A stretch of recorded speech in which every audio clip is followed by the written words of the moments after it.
Hello and welcome to our discussion today on the progressive steps that lead to the successful healing of a fractured bone. So, before we delve into the steps, the progressive steps, one after the other, that culminate in the end in the overall healthy restoration of bone integrity and the successful healing of bone fracture, let's first define what is bone fracture. Bone fracture is a defect, a breakage, a discontinuation in the overall integrity of bone tissue as one piece. So bones come in one piece, although they may articulate at particular joints, and we can have multiple bones articulating at one joint at a time, and most of the time we have two bones articulating at a joint, but nevertheless, these bones are each one whole bone, one whole continuous bone. If this one whole continuous bone, as we see in here, breaks, so there is now a discontinuation in the continuity of bone tissue. There is a breakage in the integrity of bone structure. That is known as bone fracture. There are multiple types of bone fractures based on the type of fracture. So, for example, there are open fractures. Open fractures are fractures where you have breakage of bone to the point where even the skin gets cut. So you see that the bone breaks and ruptures the blood vessels and the muscles that surround the bone and even surrounding the skin. So even the skin would break. So you would see everything torn. You see the skin is cut, the muscles have been ruptured, in addition to the bone that has broken. So that is an open fracture because everything is wide in the open. The skin is opened. The muscle tissue is open in addition to the bone tissue. So that's an example of open fracture. There's also an example of what is known as comminuted fractures. Comminuted fractures are when there is a breakage of the bone, but there is a fragments. There's a lot of fragments. So you don't just have two pieces of bone that are broken, as we see in here. You see multiple fragments that are falling apart. But in the end, a very important concept is that even though we may have partial fracture, for example, we can have this is an example of a complete fracture. So you have two separate parts of the bone that are separated from one another.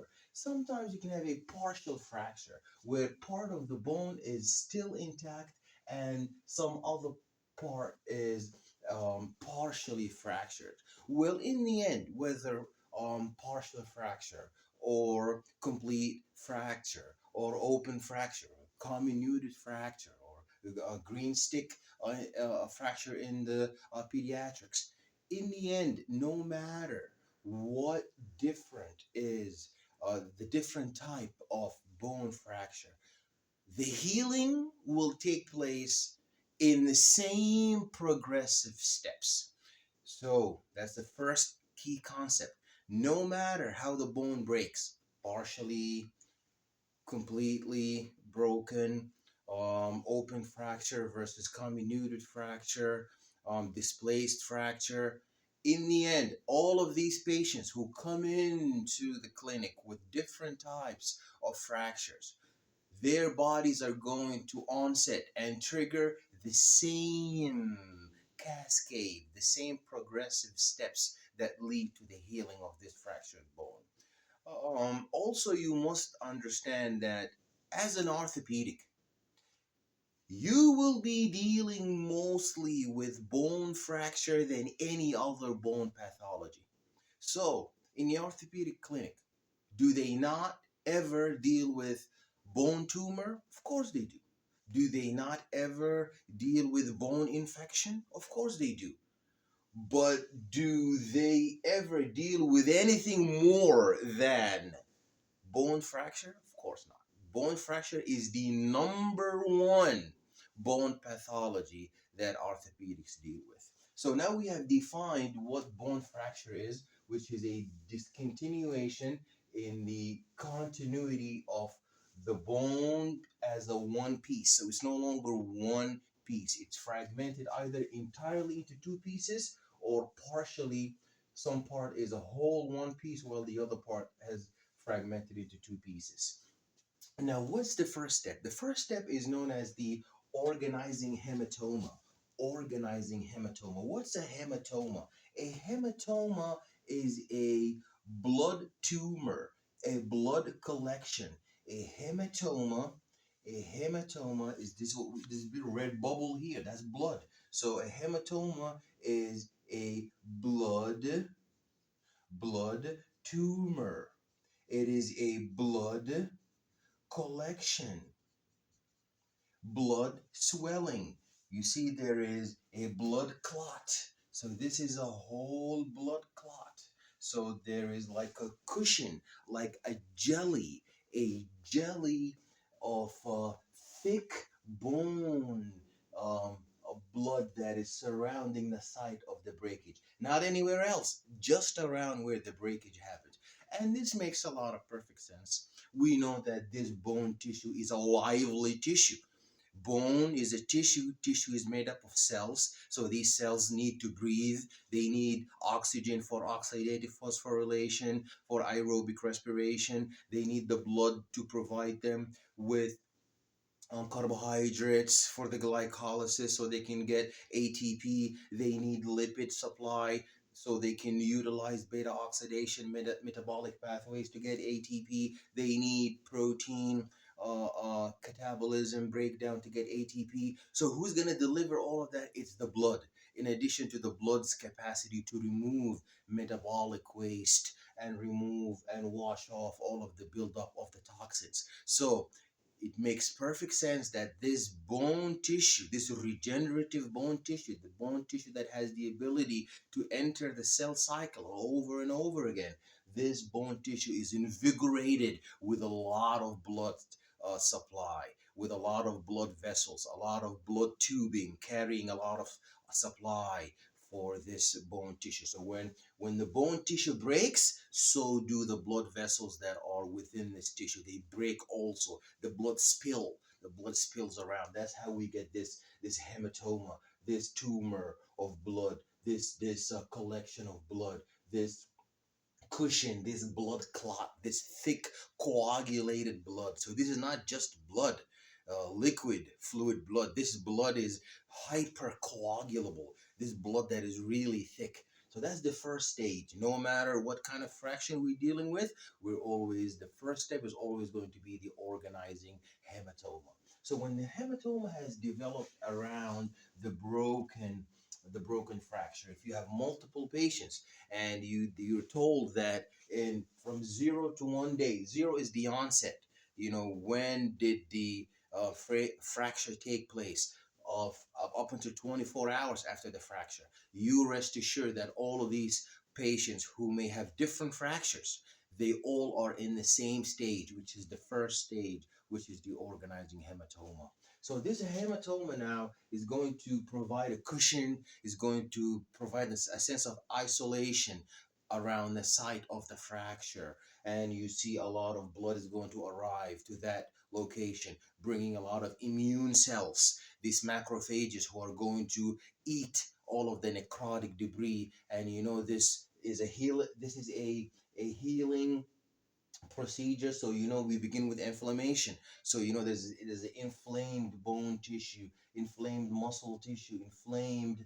There's a lot of inflammation in the blood vessels and the nerves around this bone. So now we have an inflammation. There's a lot of redness, a lot of heat, a lot of swelling, a lot of pain, a lot of loss of the tissues, of ability to perform its function at high capacity. So there's an inflammation. So these immune cells are going to come in to eat all of the bacteria that is looking for the perfect opportunity. Inflammation is the best opportunity for opportunistic parasites and microbial infections. So you see a lot of immune cells coming and galloping and removing all of the and trying to harbor in this region. So you see the immune cells are going to swallow all of this all of these immune cells that are they're going to remove all of the bone tissue that is worn out because of the fracture, and these macrophages, these immune cells, are also going to remove all of the potential microbial infections. And then after that, when the macrophages and the immune cells removed all of the dead tissue and the necrotic debris, now we move on to the next stage. And the next stage is obviously to pave the path for a healing. So now we're no longer dealing with inflamed tissue that is pain and heat and redness and swelling. Now we're moving on from the hematoma to the next stage. We're moving on from the hematoma to the next stage. The next stage is this stage right here. So now there's a bone fracture. This bone fracture that we see here, now we going to make it wider. So you see this gap in the middle, that's the empty space. So this is the part one. If we say this is the first part of the bone, and that's the second part of the bone, and in the middle is where the hematoma was. Now you see there's no longer any redness, no more hematoma. That's still number one, and that is still number two. So now let's look at the developments that happened. The first development is you see platelets. Platelets are band-aids. Platelets are band aids. So platelets are band-aids. They stick and they prevent blood loss. We need those band-aids. Otherwise, we're going to lose blood, and we're going to have intravascular. We're going to have a hemorrhage. We're going to have hypovolemia. We're going to lose blood volume. So we need these platelets. In addition to the platelets, they're going to be still, we need the police, always needing police, these inflammatory cells. These inflammatory cells, these macrophages, okay, these eosinophils, these basophils are going to come, and they're going to obviously do their policing, which is they're going to be scavenging and doing immunosurveillance and looking, is there any potential microbial infection? Is there any fallen pieces of bone tissue that is worn out, or necrotic bone tissue, to get it out of the way? So their job is never done. They're always in the construction site, ensuring that we don't have anything that is dangerous. In addition to their basic functions, both of them, you see this arrow saying that both of them, the inflammatory cells and the platelets, they work together. They work together to secrete growth factors known as, you see there's always GF, PDGF growth factor, FGF, GF growth factor, TGF growth factor. PDGF is platelet derived growth factor, PDGF. FGF is fibroblast growth factor, FGF. And then there's the TGF beta. TGF is transforming growth factor. Well, in the end, whether it's PDGF or FGF or TGF, in the end, it's a GF, growth factor. And what it does is it stimulates growth. So now you see we're going to begin to grow. The bones are now going to start to bridge the gap. They're now going to become whole again. They're going to become one piece again. And not only do we have platelets and inflammatory cells, we have osteoclast and osteoblast. These are really important. Osteoclast have a C in there, clast. Osteoclast have a C. The C stand for cutting. So these are the cutters. And you see they have one, two, three, four. They have weapons inside. The osteoblast has a B, build up. So the osteoblast, they build up bone tissue. They have one big round nucleus. You see, they have one big blue round nucleus, and they're gonna migrate. You see this arrow, they're gonna migrate to the other side, and they're gonna start activating the proliferation and the bone build up. The bone build up. While the osteoclast, they're going to be cutting up.